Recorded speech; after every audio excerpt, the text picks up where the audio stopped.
Olá, meu nome é pastor Fernando Abade. Eu sou o pastor líder da área latina aqui no Centro Cristão Silver. Dentro de poucos você vai assistir uma das nossas mensagens. E a nossa oração é que esta mensagem possa trazer esperança, vida e edificação à sua vida. Que Deus te abençoe.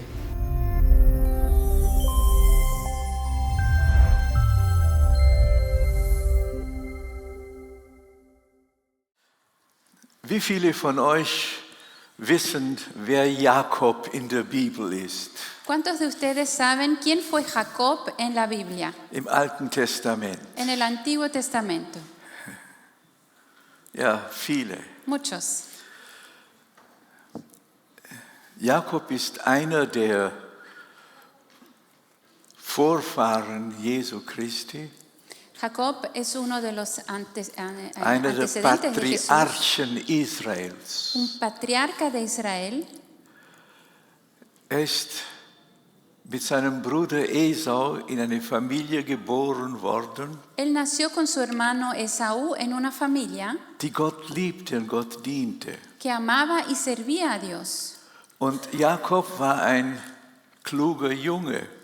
Y Jacob era un niño muy Aber inteligente, hat immer auf seine Vorteile geachtet. pero él siempre quería tener privilegios. Und wo er konnte, hat er etwas für sich herausgeholt. Y a donde él iba, él siempre quería sacarle provecho a algo. Und so hat er eines Tages von seinem älteren Bruder Esau das Erstgeburtsrecht genommen. Y por eso un día él tomó de su hermano Esaú el derecho de primogénito. Und auf Anraten seiner Mutter auch dann den Hauptsegen seines Vaters empfangen.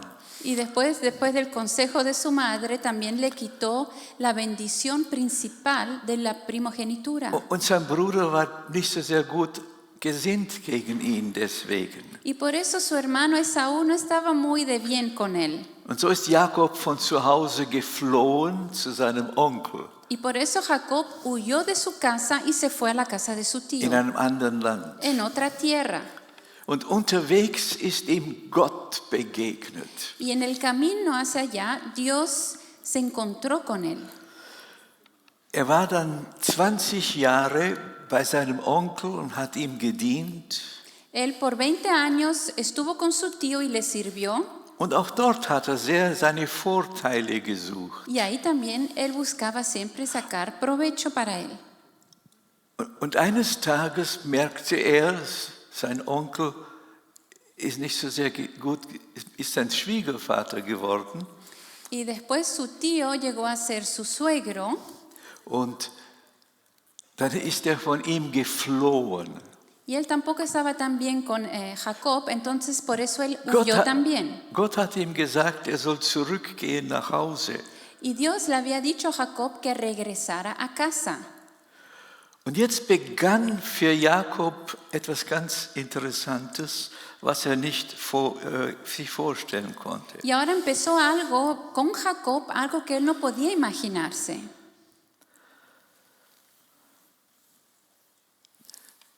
Als sein Schwiegervater merkte, dass er geflohen war, Cuando su suegro se dio cuenta que él había huido, hat er ihn verfolgt. le persiguió. Und Gott sagte ihm, pass auf, sprich nur gut mit deinem Schwiegersohn. Y Dios le había advertido y le dijo, cuidado, solo habla bien de tu yerno. Tu ihm nichts an. No le hagas nada malo. Und als er ihn eingeholt haben sie sich versöhnt. Y cuando él le alcanzó, ellos sí se reconciliaron. Jakob ging weiter. Jacob siguió. Und je mehr er seinem Heimatort entgegenging, Y mientras más se acercaba a su lugar de origen, umso unwohler war es ihm. más se sentía raro. Wie wird mein Bruder Esau mir begegnen? ¿Cómo será que mi hermano Esaú va a reaccionar cuando me vea? Und dann hat Jakob eine Nacht mit Gott verbracht. Entonces Jacob pasó una noche en la presencia de Dios. Und er hat mit Gott gerungen, sagt die Bibel. Y la Biblia dice que él luchó con Dios. Und da hat Jakob einen neuen Namen bekommen. Y ahí Jacob recibió un nuevo nombre de parte de Dios. er hat von jetzt an auch eine körperliche Schwäche gehabt. Y ahora él también tenía una lesión en su cuerpo. Er hinkte, wenn er ging. Él cojeaba cuando caminaba. Und jetzt begegnete er seinem Bruder Esau Y ahora él se encuentra con su hermano Esaú und versöhnte sich mit ihm. y se reconcilia con él. Er kam nach Hause Llegó a casa und während er dort war, spricht Gott zu ihm. y mientras estaba en casa, Dios habla con él. Wir lesen das in 1. Mose 35, 1-7. Leemos eso en Génesis 35 del 1 al 7. Daniela wird uns das in Spanisch vorlesen. Yo voy a leer en español, en alemán está proyectado. Dios dijo a Jacob, sube a Betel y quédate a vivir ahí. Erige allí un altar al Dios que se te apareció cuando escapabas de tu hermano Esaú. Entonces Jacob dijo a su familia y a quienes lo acompañaban, desháganse de todos los dioses extraños que tengan con ustedes, purifíquense y cámbiense de ropa. Subamos a Betel. Allí construiré un altar al Dios que me socorrió cuando estaba yo en peligro y que me ha acompañado en mi camino. Así que entregaron a Jacob todos los dioses extraños que tenían, junto con los aretes que llevaban en las orejas, y Jacob los enterró a la sombra de la encina que estaba cerca de Siquén. Cuando partieron, nadie persiguió a la familia de Jacob porque un terror divino se apoderó de las ciudades vecinas. Fue así como Jacob y quienes lo acompañaban llegaron a luz a decir, Betel en la tierra de Canaán. Erigió un altar y llamó a ese lugar el Betel, porque allí se le había revelado Dios cuando escapaba de su hermano Esaú. Gott sagte ihm plötzlich, Jakob, Dios, zurück nach Bethel. Dios le dice de repente a Jacob, vuelve a Betel, a Belén. Vorher musste Jakob Dinge in Ordnung bringen in seinem Leben. Pero antes él tenía que poner orden en ciertas cosas de su vida. Manches Mal denken wir, oh, Gott vergisst Dinge. A veces pensamos que Dios se olvida de cosas. Nein, nein. No, Jakob musste sich mit seinem Schwiegervater versöhnen. Jacob tenía que reconciliarse con su suegro, Er musste sich mit seinem Bruder versöhnen. tenía que reconciliarse con su hermano, Dinge, die lange zurücklagen cosas que ya estaban muy atrás en el pasado, und er nie in Ordnung gebracht hat. pero él nunca había puesto en orden. Und jetzt sagte Gott, Jakob, geh zurück nach Bethel. Y ahora Dios le dice, Jacob, vuelve a Betel. Bethel war eine unbedeutende Stelle in der Geografie. Betel era un lugar insignificativo en la geografía. Ein Hügel, mehr nicht. Geografía, era una colina. Da ging ein Weg in ein Tal hinunter, Había un camino estrecho que llevaba al valle, aber für Jakob war Bethel der wichtigste Ort auf der Erde. pero para Jacob, Betel era el lugar más importante de la tierra. Hier war Gott ihm begegnet, als er von zu Hause floh. Porque ahí Dios se le había revelado a él cuando él había huido de casa. Und hier hatte er eine erste Begegnung mit dem lebendigen Gott. Y ahí él había tenido un primer encuentro con el Dios vivo. Wenn ein Mensch Gott begegnet, Cuando una persona se encuentra con Dios, nicht nur von ihm hört, no solamente escucha de él, nicht nur glaubt, es gibt einen Gott, no solamente cree que existe un Dios, sondern wenn Gott in sein Leben hineinstrahlen kann sino cuando Dios realmente puede iluminar en su vida und das Herz des Menschen erfasst, sein innerstes Wesen, y él alcanza lo más interior y lo más profundo de un ser humano und Gott ihm begegnet, y Dios se encuentra con él, da wird er anders. esa persona cambia. Er fängt an, anders zu sehen, Esa persona empieza a ver las cosas diferentemente, anders zu denken empieza a pensar diferentemente und anders zu y empfinden. empieza a sentir diferentemente. So war es auch bei Jakob. Y así aconteció con Jacob. Und er traf dann eine Entscheidung. Y ahí él tomó una decisión. Ich will Gott dienen und folgen, Quiero seguir y servir a Dios wenn er mich segnet. si Él me bendice. Gott hat ihn gesegnet. Y Dios lo bendijo. In überreicher Weise Lo bendijo ricamente an irdischem Gut. con cosas materiales, Jakob ging terrenales. alleine weg. Jacob huyó solo. 20 Jahre später kam er mit Familie, mit viel Besitztum zurück. Y 20 años después, él regresó con una gran familia y con muchas pertenencias. Gott hat ihn wunderbar gesegnet. Dios lo bendijo de manera.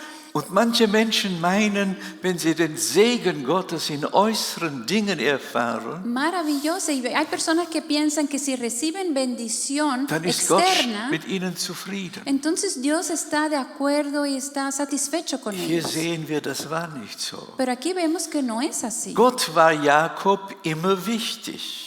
Para Jacob, Dios siempre fue importante. Er hat sich nie vorgenommen, Gott den Rücken zu kehren Él nunca le había dado la espalda a Dios. oder sich von Gott abzuwenden. O no tenía la intención de apartarse de Dios. Dennoch, Pero Jakob war nicht mehr derselbe. Jacob no era más el mismo. Er hat sich den Leuten, unter denen er lebte, angepasst. Él se había adaptado a las personas Nicht, dass que er vivían das, con él. nicht, dass er das eigentlich wollte, En verdad él no quería hacerlo, aber es kam einfach so. pero pasó. Eine Zeit lang musste seine Frau Götzen verheimlichen, die sie angebetet hat. Hubo un tiempo que su esposa, para adorar a sus dioses, a los ídolos, ella tenía que hacerlo de manera en secreto. Dann kam die Zeit, dann konnte sie das öffentlich vor ihm tun. Pero de repente llegó el tiempo donde ella lo podía hacer abiertamente. Die Jahre hatten Jakob von Gott entfernt. Entonces, después de varios años, Jacob se había apartado de Er wollte Dios. das nicht. Él no quería Es eso, kam so pero pasó. und hat es kaum gemerkt. Y él no lo percibió. Und jetzt sagt Gott, Y ahora Dios le dice, Jakob, Jacob, geh zurück nach Bethel. vuelve a Betel. Jakob wusste sofort, was Gott meinte. Jacob sabía al instante a qué se refería Dios. Es war nicht dieser Ort auf der Erde, den Gott eigentlich wichtig fand für Jakob. Para Jacob eso no era un lugar, el lugar en sí importante para Dios. Aber weil Gott ihm sagte, gehe nach Bethel, Pero porque Dios le dijo, vuelve a Betel, da wusste Jakob etwas. entonces Jacob sabía algo. Bethel war der Ort, wo Gott ihm begegnete. Betel era el lugar en donde Dios se había encontrado con él. Und Jakob erinnerte sich Y Jacob se acordó an die innere Haltung, die er annahm, als Gott ihm begegnete. a la actitud interior que él tomó cuando Dios se le reveló. Und jetzt sagte Gott, Jakob, Y ahora Dios le dice a Jacob, geh zurück zu dieser Haltung. vuelve a esa actitud. Und er verband das mit dem Ort, wo Jakob diese Begegnung mit Gott hatte. Y se refirió y unió en el mismo lugar en donde él se le había revelado. Welche Erinnerung ist nun wach geworden in diesem Mann? ¿Cuál fue el recuerdo que de repente se despertó adentro de Jacob? Er ging zurück und baute Gott einen Altar. Entonces él vuelve y le construye un altar a Dios. Was heißt das? ¿Qué significa esto? Er ging zurück, betete Gott an Él volvió y adoró a Dios und übergab ihm sein Leben ganz. y le entregó nuevamente su vida por completo. Wie er es einmal versprochen hatte, Así como una vez él se lo había prometido, aber versäumt hatte zu leben. pero no lo había vivido. Welche Liebe und Gnade Gottes. cuán tanto amor y gracia de Dios. Jemand, der Gott begegnete, Alguien que se encuentra der con Dios, verändert wurde, que fue transformado por Él, der allmählich von Gott abkam. pero que se va apartando poco a poco de Gott Él. ruft ihn zurück Y Dios le llama de und vuelta nimmt ihn neu an. y lo recibe nuevamente. In der Bibel finden wir eine traurige Realität Y en la Biblia encontramos una triste realidad unter und im Volk Gottes. entre y en el pueblo de Dios. Was ist diese traurige Realität im Volk Gottes? ¿Cuál realidad triste es esa? Die Gefahr, die Beziehung zu Gott zu vernachlässigen. El peligro de negligenciar la intimidad con Dios. Diese Gefahr besteht für uns alle. Ese peligro lo corremos todos nosotros. Und weißt du, es gibt nichts, das der Teufel in deinem Leben versucht, wovon er dich abhalten will, als von dieser intimen Beziehung mit Gott. Y no hay nada más que el diablo tenta a no ser quitarte de esa intimidad con Dios. Und leider gibt es so viele Menschen, wir Ja. alle sind eigentlich wie Jakob. Y lamentablemente todos nosotros somos como Jacob. Gott weiß das, Y Dios lo sabe, dass wir in Gefahr stehen, que corremos ese die peligro Beziehung zu ihm zu vernachlässigen. de negligenciar esa relación con Él. Deswegen gab er dem Volk Israel Zeiten und Anlässe, wo sie zusammenkommen sollten, um Gottes Wort zu hören. Por eso Él les dio tiempos y les dio también días donde ellos, el pueblo de Dios, tenía que reunirse para escuchar la palabra. Wo der Wille Gottes gepredigt A wurde. donde la voluntad de Dios era predicada. Wo sich jeder prüfen sollte, ob er im Willen Gottes lebt. A donde todos tenían que examinarse si vivían de acuerdo a la voluntad Wo, de Dios. wo er umkehren konnte. A donde podían arrepentirse.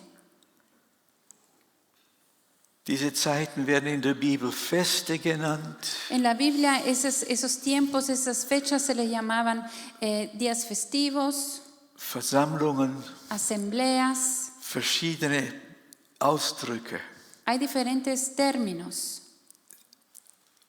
Gott wollte, dass sein Volk ihm treu in der Haltung bleibt. Él quería que su pueblo permaneciera fiel en su Sie actitud con sollten Dios. immer wieder an das erinnert werden, was Gott in ihrem Leben sucht. Ellos siempre tenían que ser recordados qué es lo que Dios buscaba Die de su vida. tiefe Beziehung zu ihm. Esa relación profunda con Él. Aber nicht nur im Alten Testament, auch im Neuen Testament bis heute verlassen und verließen Christen, Gemeinden die Intimität mit Gott. Pero no solo en el Antiguo Testamento, también en el Nuevo Testamento. Hasta hoy hay iglesias y personas que dejan esa relación íntima con Dios. In Offenbarung 2 und 3, da Ja. spricht der Herr, Jesus, der Auferstandene, vom Himmel herab zu Gemeinden auf dieser Erde. En Apocalipsis 2:3, Jesús, el resucitado, le habla a iglesias aquí en la tierra. Und was sagt er ihnen? ¿Y qué les dice? Ich weiß, was ihr tut. Yo sé lo que hacen. Ich kenne euch. Yo los conozco. Ich sehe all das Gute, das ihr euch vorgenommen habt. Yo veo todo lo bueno que Ich ustedes, sehe all das Gute, das ihr tut. veo todo lo bueno que hacen. Aber ich muss euch zurückrufen in meine Gemeinschaft, in die Beziehung zu mir. Pero quiero que vuelvan a mí, a la comunión conmigo. Hast du dich schon mal gefragt, wie kommt es eigentlich dazu, dass wir uns so leicht von der Beziehung mit Gott entfernen? ¿Te has preguntado alguna vez por qué nosotros nos dejamos apartar tan fácilmente de la relación con Dios? Sich von Gott entfernen heißt nicht oder beginnt nicht damit, dass wir uns dafür entscheiden. Apartarse de Dios no empieza con una decisión. Im Gegenteil, Al contrario, wir wollen das gar nicht. no lo queremos. Aber wie beginnt es? Pero ¿cómo comienza? Es beginnt mit einer schleichenden Herzenshaltung, Empieza con una actitud muy sutilmente, die bereit ist, Kompromisse zu machen. que está decidida o dispuesta a hacer ciertos compromisos o tratos con Dios. Wenn das Herz nicht mehr ungeteilt auf den Herrn ausgerichtet ist, Cuando el corazón ya no está, no está dividido, beginnen wir Kompromisse einzugehen. cuando el corazón está dividido, empezamos a hacer tratos o ciertos compromisos con Dios y con el mundo. Und nichts Schlimmes. Nada de tan trágico. Man kann das so schnell gut reden. Y muy fácilmente se puede hablar bien de las intenciones. Als Saul in seinem Inneren, der König Saul, die Herzenshaltung änderte, Cuando el rey Saúl cambió la actitud de su corazón, da hat niemand etwas gemerkt. nadie se dio cuenta.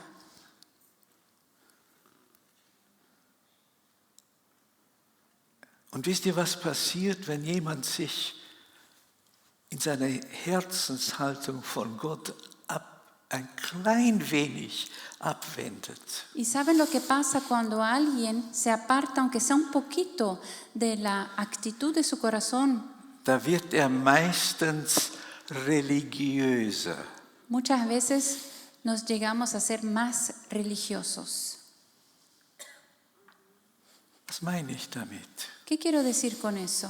Als Saul sich abwandte in seinem Herzen von der tiefen Beziehung mit Gott, Cuando Saúl se apartó de la intimidad, de la relación íntima con Dios, das hat sich durch Ungehorsam ausgedrückt. se expresó a través de la desobediencia, Aber hat das nicht so gesehen. pero él no lo veía así. Sagt, ich habe doch die besten Tiere für das Opfer für Gott ausgesucht. Él decía, pero yo escogí los mejores animales para el sacrificio para Dios. Vor Menschen wäre er sehr religiös dagestanden. Delante de las personas, él parecía ser una persona muy religiosa. Aber was sagt die Bibel? Pero ¿qué dice la Biblia? Auf was schaut Gott? ¿Qué es lo que Dios ve? Sucht unser Herz. Él busca nuestro corazón. Amen. Amén. Sucht unser Herz. Él busca nuestro corazón. Und wisst ihr, wenn wir anfangen, Kompromisse zu machen, Y si empezamos a hacer acuerdos con Dios, wir wissen das ja, dass es nicht gut ist. sabemos que no está bien, Aber wir fangen dann an, uns etwas anderem zuzuwenden. pero igual nosotros nos acercamos a otras cosas. Das Volk Israel tat es auch. Eso fue lo que hizo el pueblo de Israel. Die Bibel sagt uns Y la Biblia nos dice in Jesaja 2,13, en Isaías 2:13, mein Volk tut eine zwiefache Sünde. dos son los pecados que ha cometido mi pueblo. Was ist die zwiefache Sünde? ¿Cuáles son esos dos Mich pecados? verlassen sie Me han abandonado a mí und suchen sich Quellen, Zisternen, die löchrig sind und kein Wasser haben. y han cavado sus propias cisternas rotas que no retienen Die agua. lebendige Quelle Gott verlassen sie Han abandonado la fuente de agua viva und sie suchen sich Ersatz in etwas, was den Durst nicht stillt. pero buscan reemplazar esa agua viva con un agua que no sacia la sed. Das war Jakob. Así era Jacob. Und Gott sagt, Jakob, zurück nach Bethel. Y Dios le dice, Jacob, vuelve a Betel. Wir müssen immer wieder zurückgehen in unserem Christenleben zu der Haltung, die wir angenommen haben, als wir Jesus das erste Mal begegneten. Nosotros cristianos debemos de volver a esa actitud inicial que tuvimos cuando tuvimos el encuentro con Dios. Jetzt schaut ihr mich an. Y ahora ustedes me miran.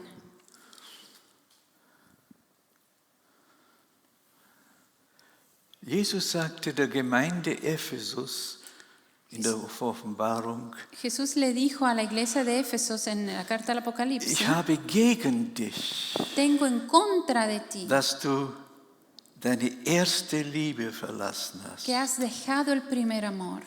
Denk daran, Considera wovon pues du gefallen bist. de qué has caído. Ich möchte uns eine Frage stellen. Y te quiero hacer una pregunta.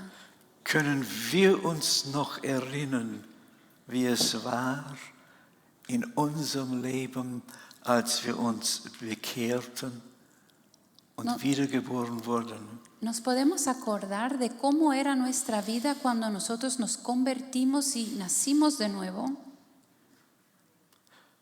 Mir war Jesu Ruf in mein Leben heilig. Para mí el llamado de Jesús era Ich habe santo en mi erlebt, so vida. viele Menschen haben das auch erfahren. Y yo vi que muchas personas también Der experimentaron eso. lebendige Gott ruft mich. El Dios vivo me está llamando. Er spricht zu mir persönlich me habla durch sein personalmente. Wort und den Heiligen Geist. A través de su palabra y a través del Espíritu Santo. Und er will mich zu sich ziehen. Y Él me quiere llevar hacia sí.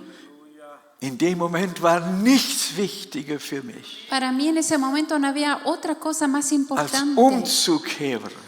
a arrepentirme Das, was Gott nicht gefällt, zu lassen y dejar lo que no agradaba a Dios und an ihn zu glauben. y creer en Él. Ich hatte auch keine Mühe, mich taufen zu lassen, Tampoco tuve dificultades en dejarme bautizar, weil Jesus das sagte. porque Jesús lo decía. Allmählich begriff ich etwas, Y empecé a entender algo, was die Taufe eigentlich in unserem Leben erreichen wird und ¿Qué? erreicht. qué es lo que el bautizo alcanza en nuestra vida. Petrus sagt in seinem ersten Brief im 3. Kapitel, Pedro dice en su carta en el capítulo 3, die Taufe ist ja nicht eine Angelegenheit, dass das Wasser meinen Körper reinigt, el bautismo no consiste en la limpieza del cuerpo, sondern vielmehr sino in der Taufe bitten wir Gott förmlich, en el bautizo nosotros le pedimos a Dios dass unser Gewissen reinigt. que Él limpie nuestra conciencia. Halleluja. Aleluya. Unser Gewissen reinigt. Él limpia nuestra conciencia. In der Wiedergeburt erhält der Mensch Vergebung seiner Schuld, Cuando nacemos de nuevo, el ser humano recibe perdón de sus pecados. Annahme als Kind Gottes, Recibe aceptación como hijo de Dios. eine neue Natur Una nueva naturaleza und ein gereinigtes Gewissen. y una conciencia limpia. Kannst du dich noch erinnern, ¿Te puedes acordar wie leicht es dir war, cuán fácil fue? voller Freude du warst? ¿Cuán alegre tú estabas? Die Bibel sagt, was geschieht da?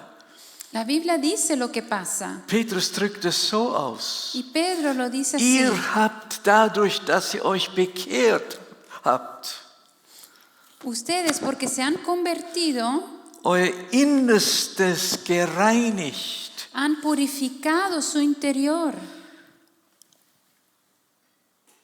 Und euch der Wahrheit unterstellt. y obedecido a la verdad. Er meint nicht, dass wir etwas gewirkt haben, Él no dice que nosotros aber er hicimos sagt, algo, dadurch, dass wir uns bekehrt haben, pero dice porque nosotros nos dass wir an convertimos, Jesus gläubig wurden, porque creemos en Jesús, ein neues Gewissen bekamen, hemos recibido una nueva sind wir conciencia. gereinigt worden. Entonces fuimos purificados Und jetzt haben wir uns der Wahrheit Gottes unterstellt. y ahora nos sometemos a la verdad de Halleluja. Dios. Aleluya. Darum empfinden viele Menschen, die zu Jesus finden, Por eso que muchas personas que encuentran a Jesús en su vida, dass sie eine große Last verloren haben, ellos sienten como una gran carga que cae de sus weil hombros, ihr Gewissen gereinigt wurde porque su conciencia es purificada von jeder Schuld, de toda culpa von jedes begangenen Sünde. y de todo pecado Kein cometido. Wunder sind wir froh, wenn wir uns zu Jesus wenden. Por eso que nos alegramos tanto cuando conocemos a Jesús. Darum spüren auch viele Menschen, die zum Glauben kommen, Por eso tanta gente que llega a la fe, ohne dass ihnen das jemand sagt, dass gewisse Dinge nicht zum Glaubensleben passen. sin que alguien les tenga que decir qué es lo que no se debe de hacer o que no debe Wie wissen sie das? en una vida cristiana. ¿Por qué lo Der saben? Heilige Geist, Por el Espíritu Santo, der jetzt in ihnen Wohnung genommen hat, que ahora toma morada en ellos. bekundet es ihrem Gewissen. Se les dice en su conciencia. Und nun höre, was Paulus an Timotheus schreibt. Y ahora escucha lo que Pablo le escribe a Timoteo. In 1. Timotheus 1, 19. 1 Timoteo 1:19. Timotheus, halte fest an deinem Glauben an Jesus Christus. Aférrate a la fe en Cristo. Und, nicht nur halte fest am Glauben an Jesus Christus, Y no solamente aférrate en la fe en Cristo, und bewahre dir immer ein reines Gewissen. y conserva limpia tu conciencia. Halleluja. Brüder und Schwestern, Queridos hermanos, merken wir hier etwas, nos damos cuenta de algo auf was wir achten sollen in en que unserem tenemos Leben. que tener atención en nuestra vida. An den Glauben an Jesus Christus, En la fe en an Cristo, die Wahrheit des Wortes Gottes, en la verdad de la palabra uns de nicht Dios, verführen zu de no lassen, dejarnos seducir, aber auch an ein reines Gewissen. pero también en una conciencia limpia. Paulus sagt Timotheus, einige haben ihren Glauben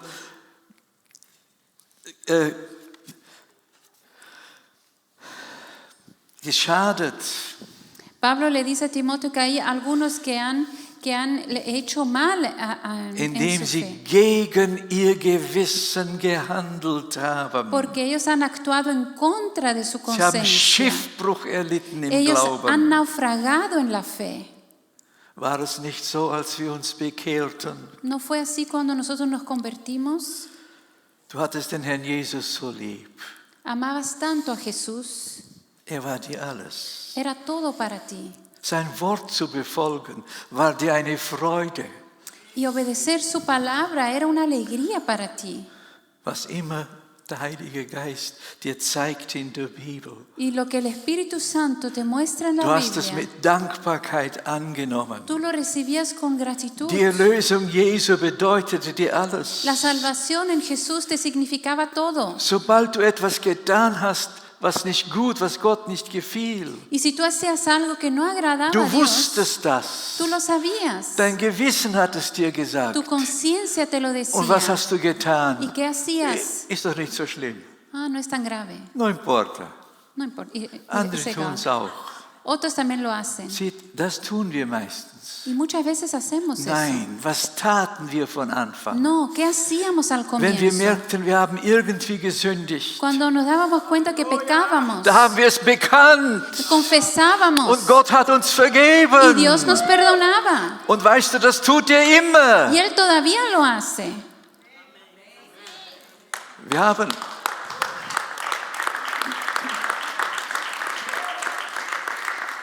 Wir müssen aufpassen vor falschen Propheten. Tenemos que tener cuidado con los falsos profetas. Weißt du, was falsche Propheten dir sagen? ¿Saben lo que te dicen los falsos Wenn du profetas? wiedergeboren Si bist, tú eres nacido de nuevo, vergibt dir Gott alle Sünden und Schuld. Dios te perdona todos los pecados y la culpa. Das stimmt. Eso es verdad.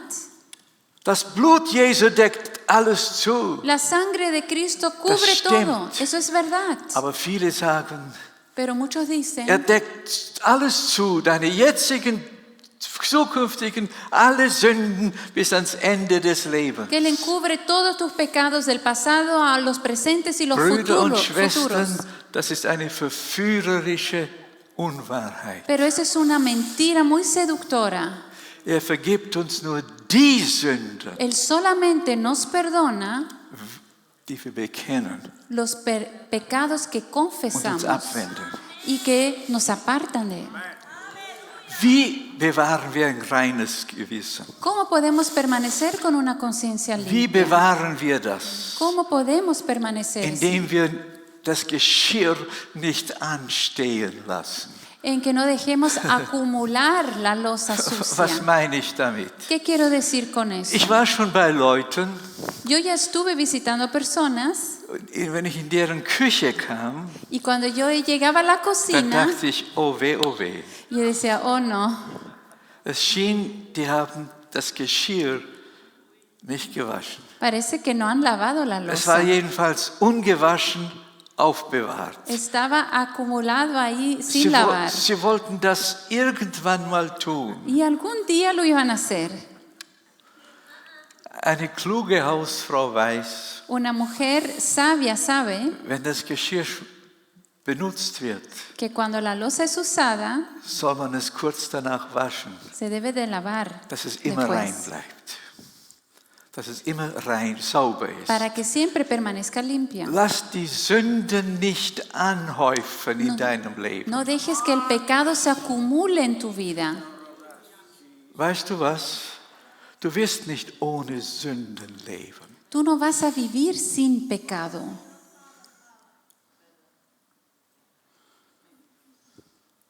Die Bibel sagt, wenn wir sagen, wir haben keine Sünde als Christ, La Biblia dice que si nosotros como cristianos decimos que no tenemos pecado, dann lügen wir. estamos mintiendo. Heißt das jetzt, wir dürfen sündigen, wie wir wollen? ¿Significa que podemos entonces pecar como queremos? Nein, nein. No. Was die Bibel sagt, ist Folgendes. Lo que la Biblia dice es lo Wenn du siguiente. sündigst als Christ, Si tú pecas como sag cristiano, nicht, es spielt keine Rolle. no digas que no Ist ja nicht importa, so wichtig. a que no es tan importante. Jesus vergibt dir Que alles. Jesús me perdona todo. Weißt du, was die Bibel sagt? ¿Sabes lo que la Biblia Wenn du dice? in Sünde lebst, Si tú vives als en Christ, pecado como cristiano und sagst, du hast Gemeinschaft mit Jesus, y dices que tienes comunión con Jesús, dann sagt sie, dann bist du ein Lügner. entonces la Biblia dice que eres un mentiroso. Aber wenn wir unsere Sünden bekennen, Pero si confesamos nuestros Und uns pecados abwenden, y nos apartamos ist de Gott ellos, treu und gerecht, Dios es justo y dass er fiel, uns die Sünden vergibt. que Él nos perdona los Und was pecados sagt die Bibel? Und reinigt uns. y nos limpia. Wem sagt sie das? ¿A quién? Ungläubigen? ¿A quién se lo dice? ¿A los no creyentes? Gläubigen. A los creyentes. Halleluja. Weißt du, ich bin dankbar, Yo estoy agradecido dass diese Möglichkeit ist. que tenemos esa posibilidad. Wir haben heute das Abendmahl genommen. Y hoy tomamos la Santa Cena. Haben wir gehört, als Pastor Fernando gelesen hat, Hemos escuchado cuando el pastor Fernando lo leyó dass die Bibel sagt, que la Biblia dice wir sollen uns prüfen, que debemos de examinarnos. Ein jeder sich selbst. Cada uno a sí mismo. Nicht du deinen Bruder. No tú a tu hermano, Ein jeder sich selbst. cada uno a sí mismo. Lebe ich in Gemeinschaft mit Jesus? ¿Vivo yo en comunión con Jesús? Herr, hilf mir das zu sehen. Señor, ayuda a verlo. Und weißt du, der Heilige Geist, er wird dir helfen. Y el Espíritu Santo te va a Die ayudar. Bibel sagt, der Heilige Geist überführt uns und überzeugt uns von Sünde. La Biblia dice que el Espíritu Santo nos convence del Auch pecado. uns als Christen, También a nosotros como cristianos, dass wir Vergebung holen. que podamos ir a buscar el perdón. Wenn du nicht ständig dein Gewissen reinhältst, Si tú no permaneces con la conciencia limpia, dann wirst du früher oder später sehr weit von Jesus weg sein. más tarde o temprano tú vas a apartarte de Und él. weißt du, was passiert? ¿Y sabes lo que va a pasar? Dein Gewissen wird immer unempfindsamer. Tu conciencia cada vez más va a ser menos sensible Und du wirst Gottes Rede nicht mehr vernehmen. y tú ya no vas a escuchar la voz de In él. deinem Verstand wirst du viel wissen En über tu Gottes Wort. mente vas a saber mucho sobre Dios, Aber in deinem Herzen magst du sehr weit weg sein. pero en tu corazón puede ser que estés muy lejos de él. Darum sagt die Bibel uns, Por eso la Biblia nos dice, wie Paulus den Timotheus schrieb, como Pablo le escribió a Timoteo, bewahre stets einen festen Glauben an Jesus Christus mantén una fe firme en Cristo Jesús und behalte immer ein gereinigtes Gewissen. y mantén siempre una conciencia limpia.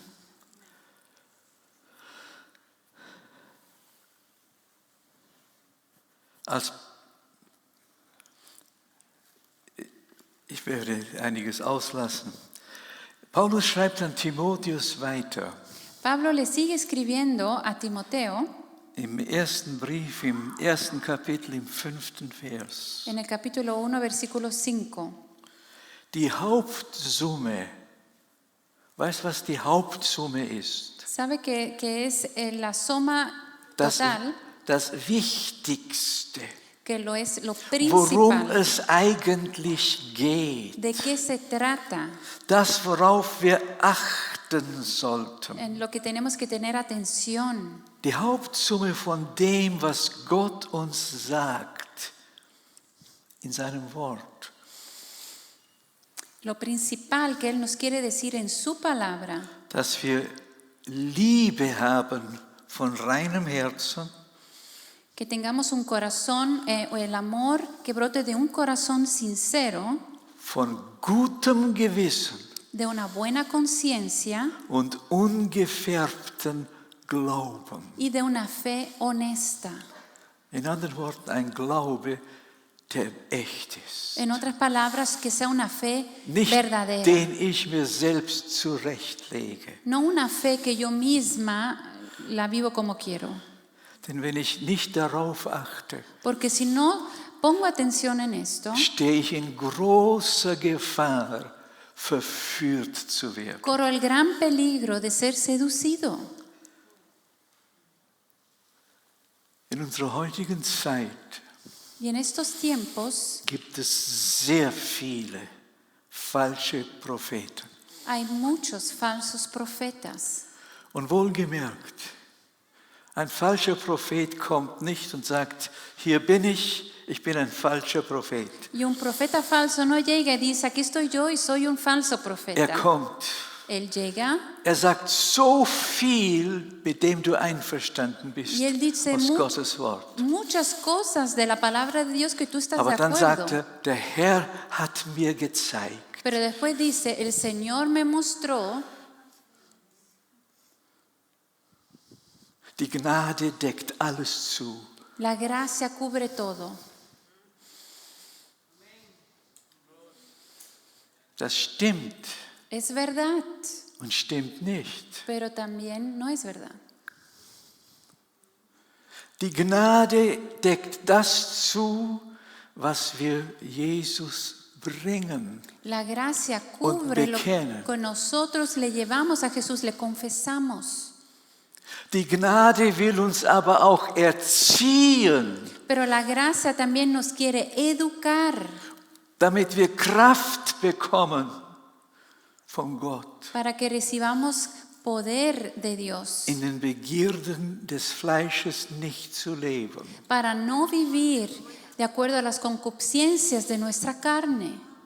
Halleluja. Oh, ich danke für die 7, die Amen sagt. Le doy gracias a los 7 que dijeron amén.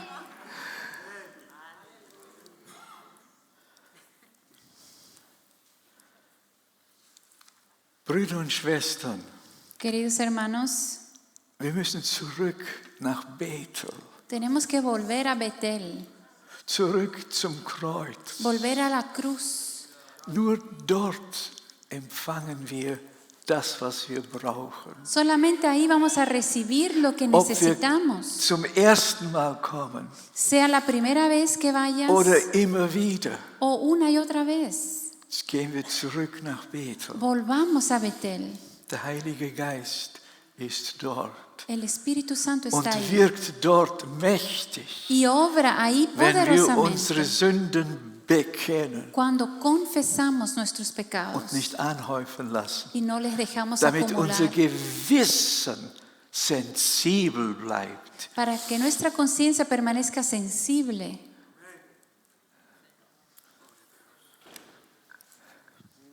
Ich habe nicht von den Menschen gesprochen in erster Linie, die fallen No he hablado en primer lugar de las personas que caen und dann wieder aufstehen und ihre Sünden bekennen, y que después se levantan y confiesan sus pecados, sondern wir müssen zurückgehen, wenn es dem Feind gelungen uns ist, uns dahin zu bringen, dass wir abgekommen sind von der tiefen Beziehung mit Jesus. sino que me refiero a que cuando el enemigo nos hace caer y permanecemos, nos apartamos Und angefangen haben in sündigen Gewohnheiten uns wohlzufühlen.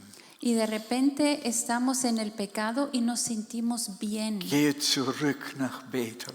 Ellos vuelvan a Gehe Betel, zurück zum Kreuz. vuelve a la cruz. Weißt du, dort am Kreuz wirst du erleben, Ahí en la cruz vas a dass dir experimentar Jesus ganz neu begegnet, que Jesús se te va a revelar de una deine manera nueva. Sünden vergibt Él va a perdonar tus und pecados du vorwärts gehen y kannst, tú vas a poder avanzar damit con dein él, Gewissen rein bleibt. para que tu conciencia permanezca Der limpia. Herr möchte uns helfen. Y el Señor nos quiere ayudar. Ich möchte jetzt kurz beten.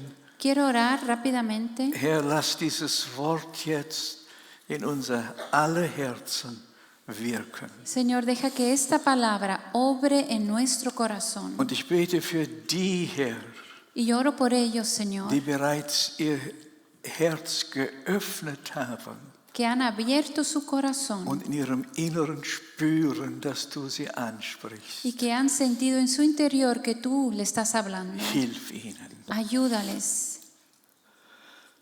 Brüder und Schwestern, das Wort Gottes geht an uns und zunächst erfassen wir es mit unserem Verstand. Queridos hermanos, la palabra de Dios cuando llega a nosotros primeramente llega a nuestra mente. Und es ist gut, dass wir das Wort Gottes mit unserem Verstand erfassen. Y es importante que la captemos con nuestra mente, la Aber palabra de weißt du, Dios. wo der Heilige Geist uns wirklich anspricht Pero ¿sabes a dónde realmente el Espíritu Und Santo quiere hablar überführt y quiere convencernos? und unser Leben in seine Hand nehmen will? Y donde Él quiere tomar nuestra vida en sus Ist manos, in unserem Herz. es en nuestro corazón, Das, was du in deinem Inneren verspürst. es en lo que tú sientes en tu Das, wo interior, der Heilige Geist dich in deinem Inneren anspricht. lo que Él toca y habla a tu Wo interior, dir etwas sagt, was nur du und er weiß. donde Él te dice algo que solamente tú y Él saben, Was auch sonst niemand wissen muss, Que es sei nadie- denn, du musst etwas in Ordnung bringen. que nadie más tiene que saber a no ser que tengas que Aber wenn dich der Heilige Geist jetzt in deinem Herzen anspricht, poner algo en orden. Pero si el Espíritu Santo te habla ahora, dann tue eines. haz algo.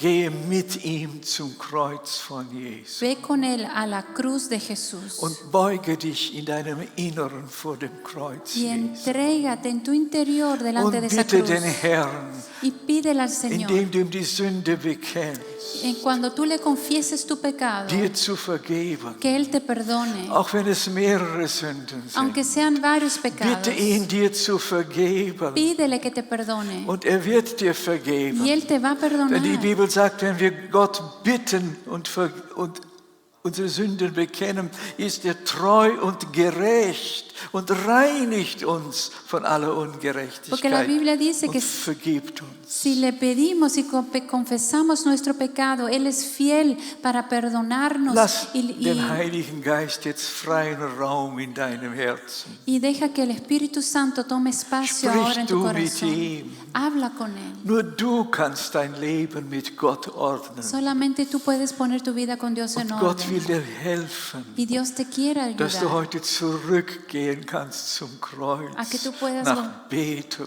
volver a la cruz, und a ihm Betel, neu begegnest y te puedas encontrar und con ihn Él neu erfasst nuevamente y le entiendas a Él. und bereit bist, jetzt neu anzufangen mit ihm. Y que puedas empezar nuevamente con Él.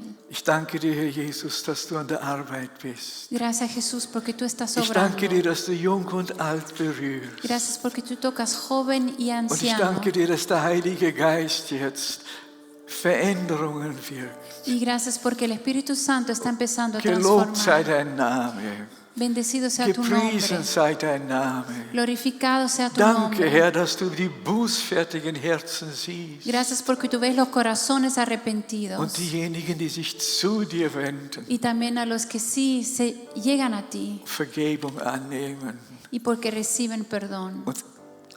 und du ihre Herzen jetzt Y reinigst. tú limpias su corazón. Wir wollen dir dafür danken, Te queremos agradecer dich preisen, y alabarte. dich loben, Alabarte dich anbeten. y adorarte. Lass uns doch jetzt aufstehen, Vamos a Geschwister. ponernos de pie, querida Lass uns iglesia. jetzt, wenn dir Gott begegnet ist Que si Dios se te ha revelado und du in deinem Inneren y en tu interior dem Herrn Anbetung bringen willst, y tú le quieres adorar en tu weil dir interior, geholfen hat, porque Él te ha ayudado, weil dir begegnet ist. porque Él se te ha revelado, Heb doch jetzt deine Hand zum Herrn levanta tu mano und bete ihn an. y adórale, Preise ihn, adórale, danke ihm, agradece, lobe ihn. adórale, Erhebe den Namen dessen, der Exalt- über alle Namen ist im Himmel und auf Erden. exalta su nombre, el nombre que está Danke, sobre todo Herr. nombre. Gracias, Danke, Herr. Jesús. Oh, wir loben dich, wir preisen dich, Te wir alabamos. geben dir Ehre, Anbetung und Ruhm, du wunderbarer Vater. Dios maravilloso. Halleluja, Herr. Halleluja, Herr. Gepriesen seist du.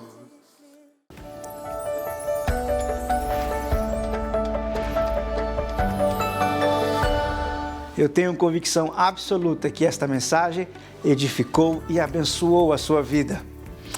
Caso você queira dar um testemunho ou tenha alguma necessidade de oração ou queira entrar em contato conosco, escreva-nos um e-mail ainda hoje para info@silver.church ou visite a nossa página www.silver.church/pt para português /ES para espanhol. No mais, desejo a todos vocês as mais ricas bênçãos do Senhor e até o próximo domingo.